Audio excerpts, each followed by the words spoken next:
Urriaren 15ko grebaren dela eta Lakuako gobernuak hainbat zerbitzuen zerbitzu minimoak ezarri ditu.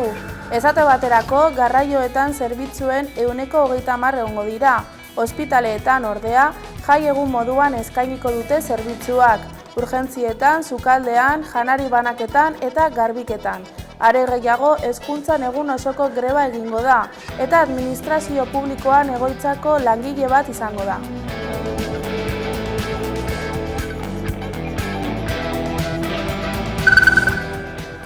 Iruñako Mendebalde auzoan, haur eskoletan euskarazko eskaintza 42% eginda aurten. Iaz, ez zegoen euskaraz izena emateko aukerarik eta ikasturte honetan lehendabiziz eskaini izan dute. Bestalde, Iruñean 6% igonda, iaz 19,18 eta urte honetan 25,12.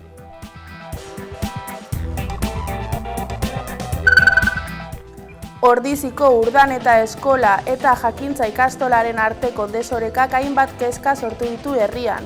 Eskola publikoak ikastolak baino ikasle zaurgarri gehiago jasotzen ditu. Horregatik, Arartekoak hezkuntza sailari eskoletako desorekak saihesteko neurri zuzentzaileak eskatu zizkion. Ordea, hezkuntza sailakoek eskola publikoak baliabide gehiago dituztela azaldu du.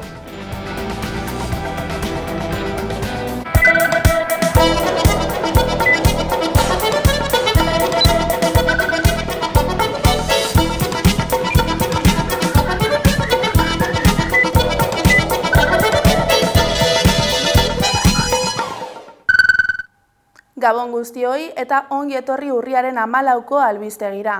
Gernika Palestina elkarteak agerraldia egin du Gasteizen. Udaletzaren aurrean, bertan egon da Maite de Felipe. Gernika Palestina elkarteak agerraldia egin du gaur Gasteizen udaletxe aurrean. Horretan, biharko asteazkenerako deituta dauden lanuzteekin bat egiten dutela adierazi dute. Bestalde gogorarazi dute su-eten testuinguruan aurkitzen garela. Naiz eta bombardeoak eten diren oraindik genozidioak bere horretan dirauela. Gernika Palestina elkarteak agerraldia egin du Gasteizen udaletxearen aurrean. Horretan, asteazkenerako deituta dauden lanuzteekin bat egiten duela adierazi dute. Herrialdea su-eten testuinguru batean aurkitzen dela gogorarazi dute, eta hori albiste ona dela. Baina, ohartarazi dute, naiz eta bombardaketak eten, oraindik ere genozidioak bere horretan dirauela. Era berean, elkarteko kide den Eneko Gerrikabeitiak Palestinaren egoeraren inguruko xehetasunak eman ditu. Biztanleriaren beharrik larrienak hauek dira momentu honetan. Janaria, urgarbia, aterpea, larrialdietako arreta medikoa, oinarrizko biziraupenerako elementuak eta laguntza psikosoziala. Bestalde, azpimarratu dute palestinarrei bakarrik dagokiela beraien etorkizuna libreki aukeratzea, eta horretarako elkarteak ezinbestekoa ikusten du Israelgo armadak Gazatik alde egitea. Horregaitik uste dugu eta azpimarratu nahiko genuke, inoz baino aukera eta garrantzi eta indar gehiago inbarko genukela, bake iraunkor baterako baldintzak sortzeko bultzadak egin behar ditugula. Bidea marrastu beharra dago, bake hau iraunkorra izan dadin, bestela ez da izango benetazko bakerik. Gogorarazi dute asteazken arratsaldean herri desberdinetako udaletxeen aurrean mobilizazioak eta burrunbak egingo dituztela, Israelgo estatua isolatzeko eta genozidioa amai dadin aldarrikatzeko. Giza eskubideen eta memoria demokratikoaren fiskaltzak errefusatu egin du 1978ko San Ferminetan Iruñean tiroz hildako Germán Rodríguezen heriotzaren inguruko ikerketa abiatzea. Erabaki horrek geldiarazi egiten du San Ferminak 78 gogoan elkarteak eta biktimaren senideek aurkeztutako eskaera. Giza eskubideen eta memoria demokratikoaren fiskaltzak errefusatu egin du 1978ko San Ferminetan Iruña tiroz hildako Germán Rodríguezen heriotzaren inguruko ikerketa abiatzea. Erabaki horrek geldiarazi egiten du San Ferminak 78 gogoan elkarteak eta biktimaren senideek aurkeztutako eskaera. Gertaerak argitzea eta polizia operatiboarekin lotutako dokumentazio ofizial guztia eskuratzea eskatzen baitzuten. 2024ko azaroan eskatzaileek eskari bat aurkeztu zuten Madrilgo fiskaltzak Espainiako barne, defentsa eta presidentetza ministerioei, baita Espainiako gobernuak Nafarroan duen ordezkaritzari ere, Germanen heriotzaren inguruko gertaerei buruzko informazio guztiak sigitzeko. Agirian informazioa eskatzeko zerrenda luze bat zegoen zehaztua. Hala nola, udaltzaingoaren eta nagusien txostenak, bai eta Nafarroko gobernadore zibilaren txostenak ere. Horietako asko ez baitziren agertu aurretiazko auzi judizialetan. Joan den irailaren 11an fiskaltzak dekretu bat eman zuen, Madrilen berretsia, eta bertan deklaratu zuen izapide preprozesala artxibatu egin zela. Fiskaltzaren arabera, ezin da ikerketan aurrera egin gertakari berei buruzko prozesu judizial bat irekita edo artxibatuta dagoen bitartean. Sanferminak 78 gogoan elkarteak eta senideek salatu dute, erabakiak ez duela oinarri legalik eta estatuak bere erantzunkizuna saihesten jarraitzen duela frankismoko krimenen parte dela uste duten kasu batean. Hala ere, German Rodriguezentzat eta 1978ko errepresioaren biktima guztientzat, egia, justizia eta erreparazioa lortzeko borrokan jarraituko dutela adierazi dute.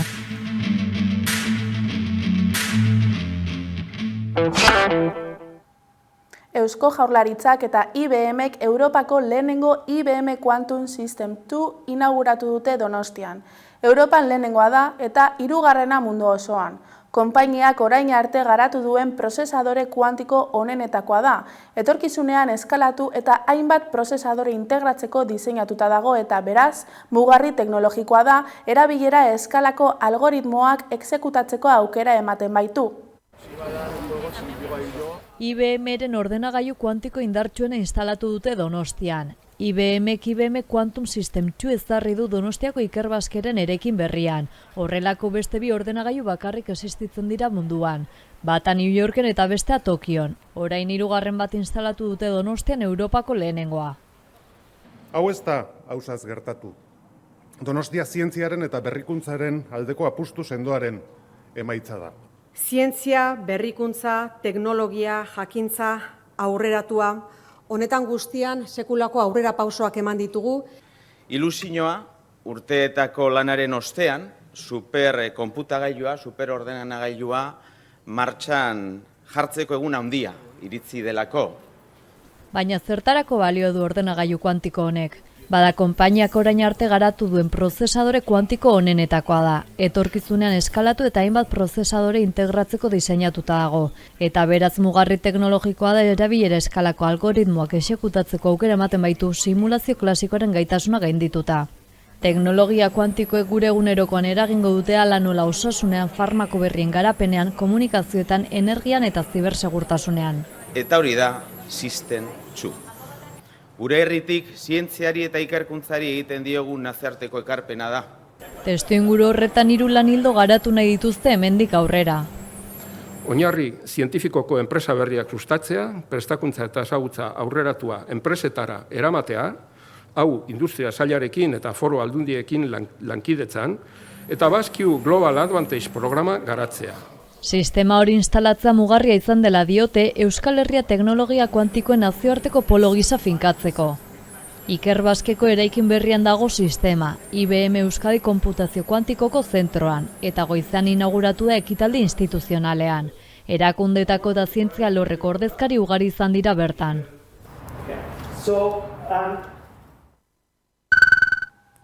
Eusko Jaurlaritzak Euskadiko emantzipazioaren giltzak txostena aurkeztu du, horren arabera Euskal Autonomia Erkidegoko gazteek 29 urterekin uzten dute gurasoen etxea. Europako batez bestekoa baino 3 urte eta erdi beranduago. Euskadiko emantzipazioaren giltzak txostena kaleratu du gazteen euskal behatokiak, gazteen emantzipazioaren egoerari buruzko adierazle nagusiak biltzen dituena. Dokumentu horren arabera etxebizitza eskuratzeko banakako kostu teorikoa kalkula daiteke. Esaterako, hipoteka mailegu bidez eskuratutako jabetzaren kasuan, 18-34 urteko soldatapeko batek bere hileko soldata garbiaren 164,2 erabili beharko du hipotekaren lehen kuota ordaindu ahal izateko. Alokairura joz gero, lanean dauden adintarte bereko gazteek soldata garbiaren 52,4 erabili beharko dute. Kontuan hartu beharra dago, txostenaren arabera 2024an 18 eta 34 urte bitarteko soldatapeko gazteen batez besteko soldata garbia hilean 1.574 eurokoa zela. Jaurlaritzaren arabera, gainera, iaz 245.249 euro zen etxe bizitzaren batez besteko salneurria eta 819 euro berriz alokairuarena. Kalkulu hauek aurrera eramateko gazteen batez besteko soldatak eta Eusko Jaurlaritzan jarritako alokairu fidantzen batez besteko zenbatekoak hartu ditu kontuan txostenak. Bestalde, Euskal Autonomia Erkidegoan familiaren etxetik alde egiteko bataz besteko adina 29,8 urtekoa dela ondorioztatu du gazteen euskal behatokiak. Europako datuekin alderatuz gero, 3 urte eta erdi beranduago. Testuinguru horretan, atzerapen horrek gazteei ondo eza emozionala eragiten diela ohartarazi du dokumentuak. Era berean, emantzipazio berantiarraren beste ondorioetako bat, amatasunaren eta aitatasunaren atzerapena dela adierazi du Jaurlaritzak. Hala ere, txostenaren arabera, 18 eta 34 urte bitarteko gazte emantzipatuen 60% bikotekidearekin bizi dira. Etxe bizitza jendartaren kezka nagusia dela jakinda, urriko osoko bilkuran eztabaidatuko den etxe bizitza eskubidea bermatzeko proposamen sorta aurkeztu du. Gaur eman dituzte xehetasunak Maria del Rio bozeramaileak eta Carlos Renedo zinegotziak. Bilboko EH Bilduk etxe bizitza eskubidea bermatzeko hainbat proposamen egin ditu urriko osoko bilkurarako, promozio berrietan etxe bizitza babestuen erdia alokairuan izatea eta etxe bizitza hutsa mobilizatzeko ondasun higiezinen gaineko zergaren errekargua gehiengora igotzea eskatuko du eta horretarako Bilboko udalak egindako azken diagnostikoan oinarritu da. Datu guzti hauek agerian uzten dutena da erakundeek lehen neurriak hartu behar dituztela. Eta horregatik etxe bizitzaren arazoari aurre egiteko proposizio sorta aurkeztu dugu urriko plenoan. Hain zuzen bi mozioren berri eman du Bilboko EH Bilduk, lehenengoaren bidez promozio berrietan etxe bizitza babestuen erdia alokairuan izatea eskatu du eta ildo horretan eskari zuzena egin dio Bilboko udalari. Beraz ere uste du koherentziagatik beharrezkoa izango litzateke konpromiso bat hartzea udal honetan eta doako lagapenaren bitartez eskuratzen dugun lurzoruak etxebizitza soziala eraikitzeko erabiltzea. Bigarrenez, ondasun higiezinen gaineko zergaren errekargua foru arauak baimentzen duen gehiengora igotzeko eskatu du alderdi subiranistak. Berez, gure ustez proposamen hau gauzatzen bada, alde batetik etxe bizitzen dutzen kopurua jitsiko da hirian, eta beste aldetik, 5% gehiago bilduko litzateke OHZ-aren bidez. Hau da, 3 milioi euro gutxi gora bera jasoko lirateke. Eta azkenik etxe bizitzaren euskal sistema publikoaren beharra aldarrikatu du. EH Bilduk etxe bizitzaren euskal sistema publikoa sortzaren aldeko apustua egiten duela, osasunean edo hezkuntzan ezagutu dugunaren antzekoa, horretarako besteak beste ezinbestekoa da. Etxe bizitza babestuaren eskaintza zabala, askotarikoa eta tipologia desberdinetakoa izatea. Behar duten pertsonen etxe bizitza eskubidea bermatzeko. Urriko osoko bilkuran bozkatuko dira Bilboko EH Bilduk proposatutako mozioak.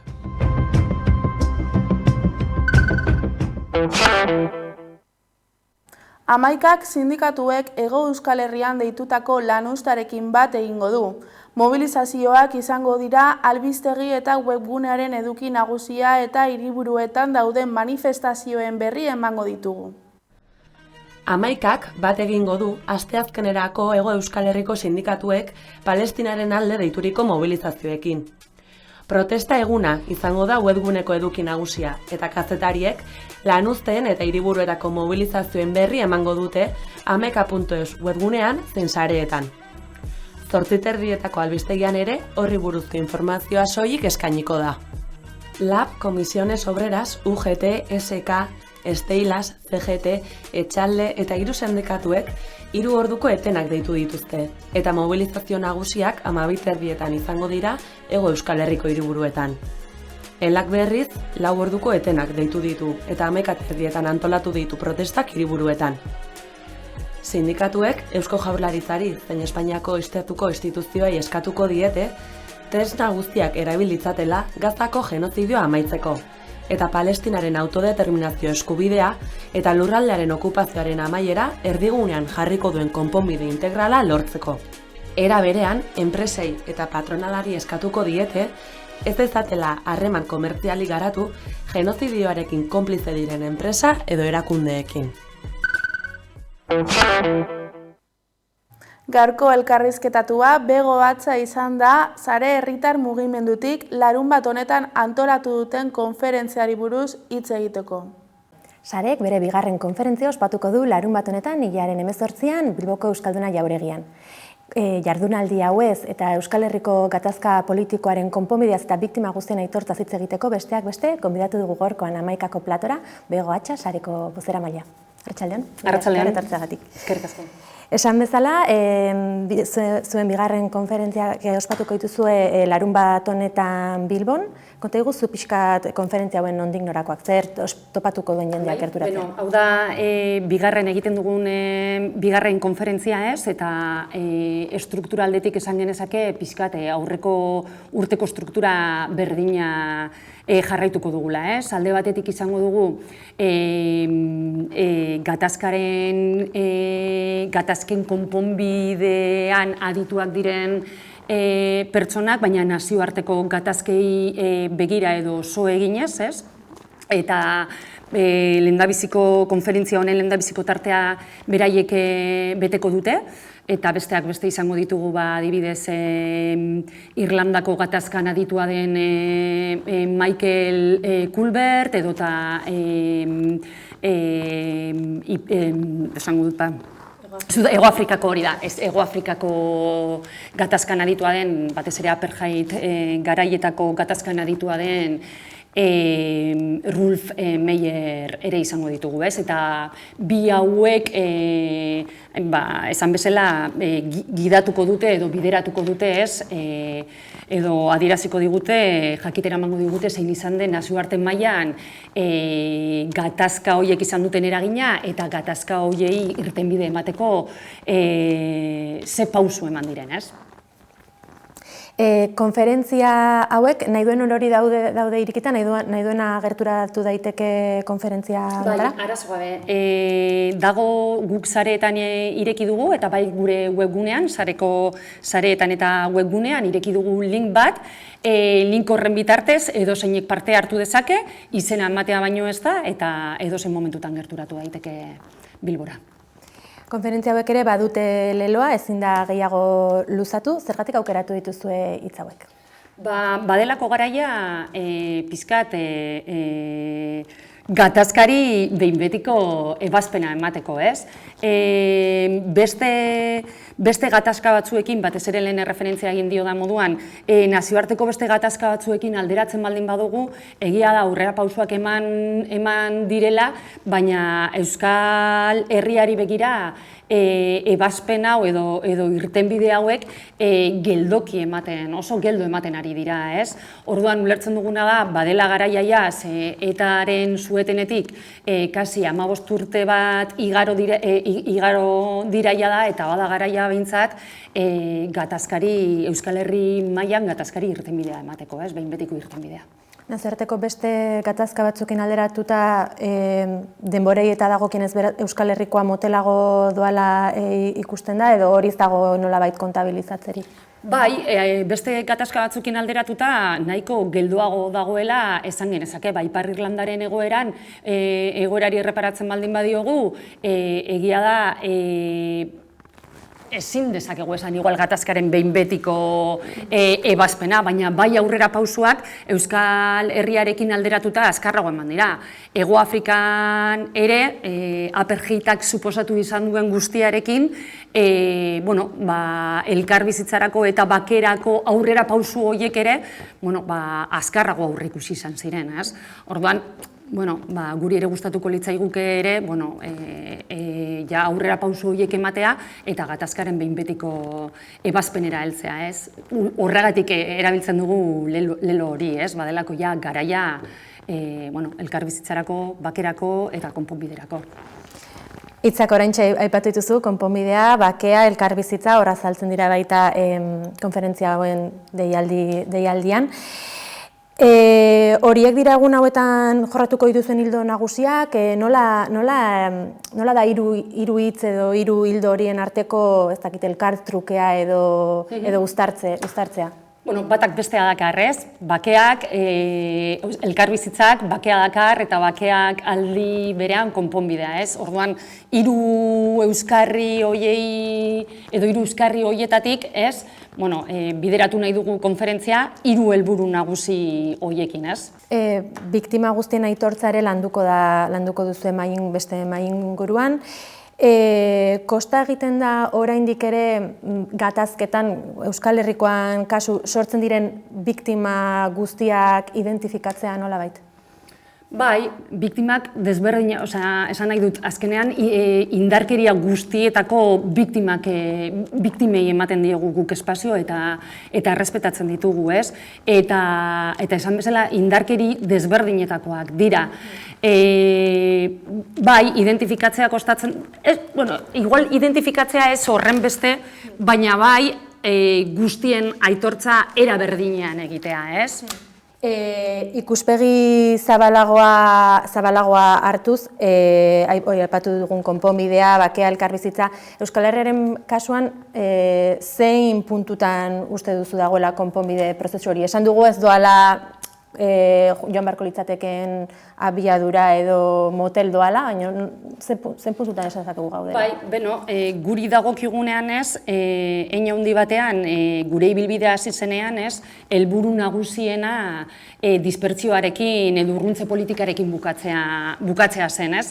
Esan dezakegun nolabait, dispertsio edo urruntze politika hori gainditutzat eman dezakegu duela urte terdi, urte biko epe horretan, baina horrek ez du suposatzen dena eginda dagoenik, ez? Oraindik ere, eta horretan oinarritzen gara, eta gure lana eta lanketa orain horretan oinarritzen dugu batipat, geratzen zaigu salbuespenezko politika eta legedia, edo Euskal Prosoi aplikatzen zaien salbuespenezko politika eta legedia hori bertan bera ustea, ez? Oraindik ere badaude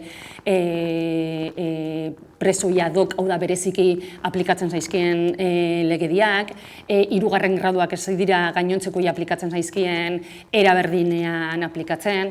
Beraz, bada garaia salbuespenezko politika eta legedia hori gainditzeko, ez? Ze horrek, hein handi baten, gatazkaren ebazpenaren parte handi bat emantzat izango du, ez? Zuk aipatu duzu elkarrizketaren hasieran, 14 urte beteko dira bai aieteko konferentzia gauzatu zenetik eta suetena egingo zuela esan zuenetik, 2011 hortaz geroztik 14 urte hauetan egin ziteken guztia eginda edo zein erresistentzia uste duzu izan direla gatazkaren konponbidearen ibilbide horretan? Nik uste dut urruntze politikaren gainditzeak nolabaiteko paroia ekarri duela, ez? Jendeari deigarrien egiten zitzaiona da dispertsio politika hori, ez? Deigarrien eta gogorren, ez? Azken finean, presoak ez ezik, bere inguruko lagun eta familiak ere eragiten zituelako. Zer gertatzen da, orain salbuespenezko legediarekin, nolabaiteko paroia eman dela esan genezake lehen dispertsioaren aldeko jarrera erakusten zutenen aldetik, ez? Ez dutelako agian horren nabarmen ikusten lege hauste hori, ez? Eta hori da gure lana eta gure egitekoa, ez? Ez dezagula ahaztu Euskal presoak ere eskubide duen sujetuak direla eta ohiko edo legedia arrunta aplikatu behar zeiela. Eta hori guztioi ere badagokigula, ez? Esan duzun bezala, hori sare 2014an sortu zenean, bazan Euskal presotailesaren eskubideen alde egiteko erabaki horren baitan sortu zen. Zein izango litzateke egungo argazkia? Zertzela da batzuk eman dituzu, baina irudi orokorra egitearen. Egun 126 preso dauzkagu, 126 horietatik 3 Frantziar estatuan leudeke oraindik. Gero lehen ere aipatu dudan moduan gradu progresioei dagokienez, 126 horietatik 63 bigarren graduan daude oraindik. Hau da, 3. graduan egoteko baldintzak bete arren oraindik ere bigarren graduan jarraitzen dute, ez? Eta gero dauzkagu 17 deportatu eta ieslari, ez? Hori izango litzateke gaur egungo eszenatokia euskal presoi dagokienean. Gero aipatu beharra dago baita ere, preso horietatik 25% jea da bere kondenaren kasi 1% beteta daukala. Hori ere adierazgarria da, ez? Esan nahi dut, lehen egon gara hitz egiten ze aurrera pausu eman direnaren inguruan, ez? Eta hori ere adierazgarria da. Preso hauetatik asko kondena osoa beteta aterako direlako kalera. Presoen eskubide horien baitan, beraz, zeintzuk izan beharko lirateke lehen bailen eman beharreko pausu zehatzak? Salbuespenezko legedia eta salbuespenezko politika horiek gainditzea, ez? Behin betiko. Lehen ere aipatzen egon gara, Euskal Herriko gatazka politikoan ere, indarkeria ezberdinen biktimak daudela, identifikatuta agian bai, aitortuta denak ez. Biktima horien arteko elkarrizketa posible da egun, badaude nahiko aforo, bagaude puntu horretan? Bai, hori hein handi baten izaten da baita, izaten dira erabaki pertsonalak, ez? Momenturen baten bai biktimak eta biktimarioak elkar harremana izan nahi baldin badute eta horretarako prest baldin badaude, ederto eta orain arte eman diren kasuetan, behintzat esperientzia pertsonaletatik beti trasladatu izan digute, edo helarazi izan digute, oso positiboa izan dela, ez? Baina normalean egia da esparru horiek ematen direla, egoera horiek ematen direla esparru intimoetan edo eta esparru pribatuetan, ez? Baina egia da zentzu horretan ere aurrera pausoak ematen ari direla, elkarbizitzarako eta bakerako zubiak eraikitzen ari direla, ez, desberdinen artean. Azken finean beti esaten duguna, ez, mina bakarra delako, orduan, Herri euskal gizartearen mobilizazioa ezinbestekoa da, baina euskal erakunde publikoi dagokienez zer eskatuko zenieke? Berdina, ez, euskal gizarteari eskatzen diogun berdina, konpromesua, eta, konpromesua eta salaketa, ez? Erabateko salaketa, beraien eskuetan egia da eskumena, adibidez Euskal Autonomia Erkidegoan espetxe politikaren eskumena egia da Euskal Autonomia Erkidegoak daukala, baina azken erabakia ez dute beraiek hartzen, ez? Esan bezala entzutegi nazionalak berak hartzen duelako. Orduan, alde neinean behintzat salaketa hori egitea, mahai gainean jartzea olako egoerak eta asturan ez ustea, ez? Eskaera honekin, gaurkoan hemen utzeko dugu elkarrizketa, begoatxan mila esker Amaikara etortzeagatik. Eskerrik asko zuei. Gaurkoan, Olaia Inziarte eta Baztango Koro Txikiren Egi-egia abestearekin amaituko dugu albistegia. Gogoratu Amaikaren webgunea eta sare sozialak eskuragarri dituzuela informazioa zabaldu nahi izan ezkero. Mila esker zuen arretagatik ondo izan eta bihar arte.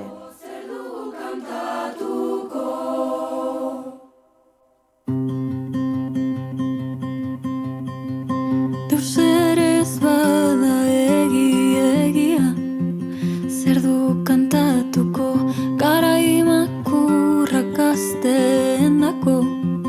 Zer du kantatuko, toki batez aukeratzean, bat aukeratzea da. Zer du kantatuko, zer du kantatuko.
bizia konpondu.